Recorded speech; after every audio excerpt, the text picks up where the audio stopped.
नमस्कार, कैसे हैं आप? आरबीआई की मौद्रिक नीति एक ऐसी अदृश्य ताकत जो आपकी जेब, नौकरी और भविष्य तय करती है। धीमी, रहस्यपूर्ण शुरुआत करें।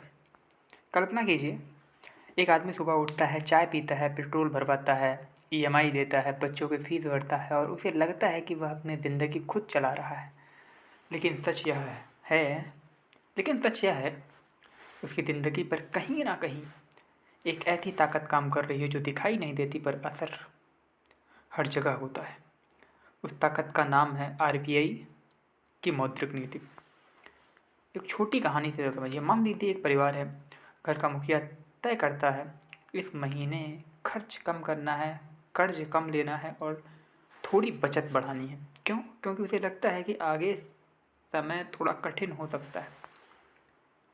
वह ब्याज पर पैसे देना कम कर देता है, उधार सख्त कर देता है और घर में पैसे का बहाव या नियंत्रित करता है। बस यही काम देश के स्तर पर आरबीआई करती है। आरबीआई क्या करती है या क्या करता है?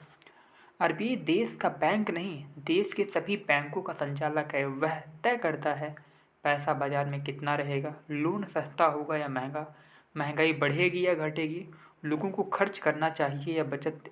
इसी को मौद्रिक नीति, इसे ही कहते हैं मौद्रिक नीति। एक अदृश्य खेल, ब्याज दर का। मान लीजिए आरबीआई कहता है अब से लोन पर ब्याज ज़्यादा होगा। क्या होगा? लोग लोन कम लेंगे, कार, घर, बिजनेस सब धीमा हो जाएगा, खर्च कम होगा। और जब खर्च कम होगा तो बाजार में महंगाई भी कम होने लगेगी।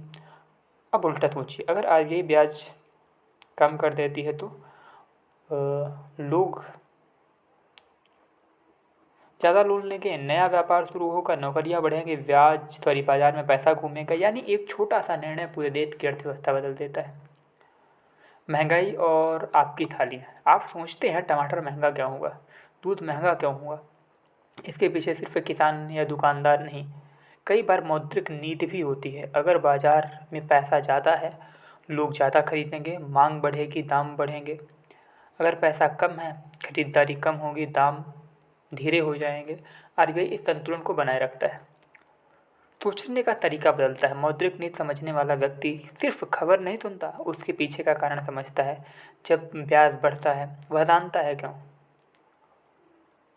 जब ईएमआई बढ़ती है वह घबराता नहीं, समझता है कि आखिर ईएमआई बढ़ने का कारण क्या है। जब बाजार गिरता है तो भी वह डरता नहीं, वो समझता है कि आखिर इसके पीछे का कारण क्या है और इसे सही करने के लिए क्या क्या तरीके किए जाएंगे। हर विषय इंसान को सकारात्मक, समझदार नागरिक और सकारात्मक तरह से सोचने में सक्षम बनाता है। देश की धड़कन क्यों है मौद्रिक नीति? क्योंकि यह तय करती है पैसा कितना घूमेगा, व्यापार कितना बढ़ेगा, नौकरी कितनी बढ़ेगी, महंगाई कितनी होगी। यह ऐसा सिस्टम है जो देश की आर्थिक धड़कन को नियंत्रित करता है। जैसे डॉक्टर दिल की धड़कन देखता है, वैसे ही आरबीआई अर्थव्यवस्था की धड़कन देखता है। एक गहरा रहस्य, हम सोचते हैं हम पैसा कमाते हैं, हम खर्च करते हैं, हम बचत करते हैं, लेकिन सच यह है पूरा देश एक साथ सांस ले रहा होता है। कहीं पैसा ज़्यादा है, कहीं कम है, और पूरे प्रवाह को संतुलित करने वाला एक अदृश्य हाथ है मौद्रिक नीति। अंत में समझ के तक दोस्तों, मौद्रिक नीति सिर्फ अर्थशास्त्र का शब्द नहीं है, यह आपकी ईएमआई, नौकरी, व्यापार, बचत, भविष्य सबसे जुड़ी हुई है। जो इसे समझ गया वह सिर्फ पैसा नहीं समझता, वह समय समझता है, बाजार समझता है और निर्णय लेना सीख जाता है। और जब इंसान सही समय पर सही निर्णय लेना सीख जाए तो समझ लीजिए उसका जीवन या उसके जीवन या उसने जीवन में सबसे बड़ी कला सीख ली। धन्यवाद।